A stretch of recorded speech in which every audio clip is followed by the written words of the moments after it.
Boa tarde, meus queridos. Boa tarde, minhas queridas. Eu vou começar o programa já direto, falando do que aconteceu ontem. 6 milhões de pessoas foram às ruas, 6 milhões em todo o Brasil, protestando contra o governo e contra a corrupção.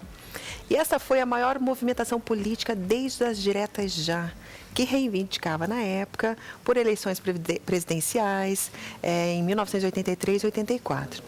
Ontem, especificamente, de norte a sul do Brasil, o que se destacou foi o Brasil clamando por justiça, clamando por zero corrupção. Não era clamando por partido X ou Y, não. Mas o apoio ao juiz Sérgio Moro se destacou bastante. Muitas placas e pessoas o ovacionando também, enfim. Eu vou entrevistar agora o Clodomiro José, que é o professor de Ética e Filosofia Política aqui da nossa região. E eu gosto muito quando o professor vem para cá, porque ele fala fácil, é gostoso entender mais de política partidária com ele. Então, tudo isso que a gente viu ontem, essa movimentação toda nas ruas, o que isso pode gerar agora? Qual que é a repercussão que isso tudo vai dar no Congresso? Se é que vai dar alguma repercussão, o que vai acontecer? Boa tarde, Lu. Boa tarde a todos. Ontem nós tivemos uma manifestação de um exercício pleno da nossa cidadania. A população nas ruas representa o quê? Representa na essência aquilo que é próprio da democracia, a manifestação na essência do exercício pleno da nossa cidadania. E, de certa maneira, isso traz o quê? Isso traz combustível hoje para o processo do impeachment que foi acatado no final do ano passado, lembrando pelo presidente da Câmara dos Deputados, Eduardo Cunha. Não significa que essa manifestação ela seja um elemento determinante para o impeachment, mas ela acaba contribuindo, né, pressionando os nossos parlamentares para que, de fato, tenha uma mudança em relação ao quadro de crise que nós vivenciamos desde o início do ano passado. E existe um percentual de impeachment aí ou não? Olha, isso é um combustível que se joga dentro do processo, né? Acaba dando uma pressão, né? Gera uma pressão nos nossos deputados. Agora, não é um elemento determinante. Por quê? Porque o impeachment, necessariamente, envolve 3 elementos. Ele precisa de uma base jurídica e nós temos agora, na próxima quarta-feira, o Supremo Tribunal Federal vai julgar os recursos daquela decisão que ele tomou no final do ano passado em relação ao rito do impeachment, ao processo do impeachment. Então, a partir de quarta-feira, nós teremos o quê? Uma pavimentação do caminho jurídico. O outro elemento é justamente o que? A participação popular, esse apoio popular clamando por mudança. E a terceira grande peça do jogo é a ação política dentro do Congresso Nacional. Então, talvez agora nós temos que ter um olhar mais atento para as ações do tabuleiro do jogo político dentro do Congresso Nacional, dentro dessa maionese das várias siglas partidárias, cada qual defendendo aí o seu quinhão. E o que mais se viu também foram placas, né, em apoio ao juiz Sérgio Moro, que é o juiz responsável pela Operação Lava Jato. Qual que é a tua opinião com relação a isso? Olha, o país está vivenciando um momento bastante interessante quando olha para o judiciário. Nós nunca vimos antes empresários indo para a cadeia, políticos indo para a cadeia, ou seja, o sistema de punição do judiciário, dos sistemas de controle, incluindo a Polícia Federal, o Ministério Público Federal e a própria Justiça, demonstra que eles estão de fato funcionando. Então isso traz um alívio para a população. Por quê? Porque nós começamos a perceber que existe de fato punibilidade em relação à corrupção no país, não é? A corrupção que é uma sangria. Na verdade, quando a gente fala em corrupção, a gente acha que é um negócio distante, um conceito abstrato. Não, a corrupção está aí, né? E ela tem o quê? Ela tem um custo no bolso de cada brasileiro. Então, a sensação de punibilidade coloca o judiciário em evidência. E talvez isso foi o quê? Foi personalizado na figura do juiz Moro, que é o responsável pelas decisões da Operação Lava Jato. E a gente tem uma impressão agora de que parece que a justiça está funcionando. Ela está funcionando, né? Ela tem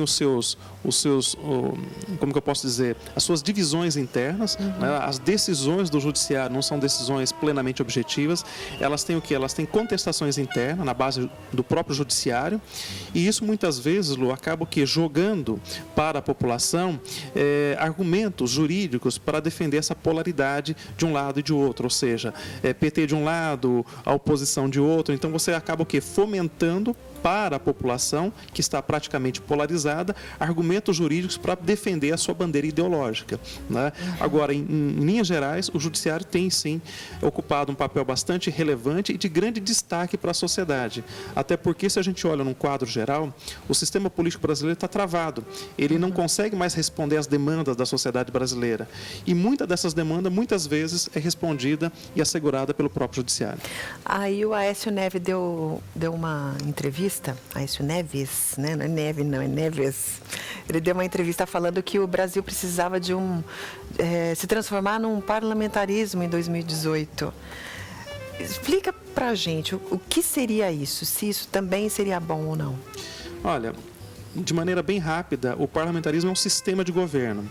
No caso aqui do Brasil, o nosso sistema é presidencialista. E a presidente ela ocupa duas funções. Ela é chefe do Estado brasileiro e ela é chefe do governo, representando ali o partido dela, o PT.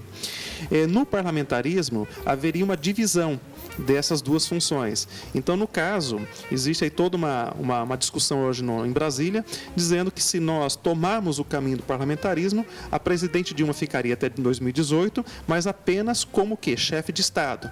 Ela recebe o quê? Representante de outros estados, toma cafezinho, mas ela não tem nenhum poder de governo.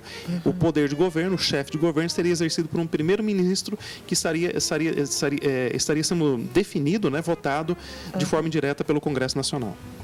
Isso seria bom? É uma forma que hoje se aventa com possibilidade para estancar a crise política, né? Como também tem a outra possibilidade que seria o impeachment. Então você tem o quê? Você tem tentativas de saída para a crise, né? Seja via o impeachment, seja por uma emenda constitucional alterando o sistema de governo, de presidencialismo para o parlamentarismo, e uma outra possibilidade que nós temos no horizonte é a decisão que virá também do Tribunal Superior Eleitoral em relação à chapa, né? Daí no caso da Dilma e do seu vice, em relação ao processo da campanha eleitoral de 2014, que dizem ali que houve também muito dinheiro via Caixa 2 e isso pode ter uma implicação também legal para o andamento aí o andamento do processo no Tribunal Superior Eleitoral. Esse andamento do impeachment só seria possível se achasse alguma coisa que a condenasse, digamos. Exatamente. A lei do impeachment ela é de 1950 e lá deixa muito claro que só pode sofrer o impeachment o presidente que está no exercício do seu cargo, ou seja, ele só pode responder pelo exercício do seu cargo, o que nós chamamos de crime de responsabilidade. Então, se não tiver um crime de responsabilidade que traga uma implicação direta na presidente, não tem uma base legal para isso, né? O que nós temos no cenário foi, há 3 semanas, a suposta delação do senador Delcídio do Amaral, que sinalizou, né, que a Dilma teria envolvimento dentro desse processo que a Operação Lava Jato hoje investiga. Se isso de fato se confirmar, se comprovar que de fato haja ali um crime de responsabilidade, você tem então uma base legal para o processo impeachment. E o que acontece agora com Renan Calheiros e Eduardo Cunha? Outro elemento interessante, porque as manifestações ontem sinalizaram muito a bandeira de corrupção contra o PT. E, na verdade, a corrupção ela é transpartidária, porque os grandes nomes de outros partidos, você bem lembrou, do PMDB, Renan Calheiros, presidente do Senado, Eduardo Cunha, presidente da Câmara dos Deputados, todos eles estão sob investigação no Supremo Tribunal Federal. Então, significa que a corrupção ela é transpartidária, ela está infiltrada no sistema político como um todo. Essa corrupção transpartidária é que, do meu ponto de vista, impede o funcionamento do sistema político atendendo à demanda da sociedade, atendendo o clamor da sociedade. Ele faz com que o sistema gire em falso, né? Então, se nós de fato queremos punibilidade, essa punibilidade vinda pela justiça tem que também atacar essas pessoas que estão sendo investigadas, caso confirme, né, que elas têm alguma culpa no cartório, que elas também tenham o mesmo grau de punição que os demais. Eu vou fazer uma pergunta pessoal agora, professor Clodomiro. Você está otimista? Você está realista ou pessimista com isso tudo que está acontecendo? Eu sou mais realista. Né? Nós temos um cenário que eu avalio da seguinte forma: é mais ou menos a verificação de mudanças de placas tectônicas. Nós estamos sentindo na superfície algumas mudanças. Agora, nós não conseguimos avaliar de fato se essas mudanças serão positivas ou negativas no médio e longo prazo. O que nós temos de fato é a sensação de mudanças, mas nós temos que ter um cuidado, uma cautela muito grande para avaliar essas consequências, o desdobramento dessas consequências no médio e longo prazo.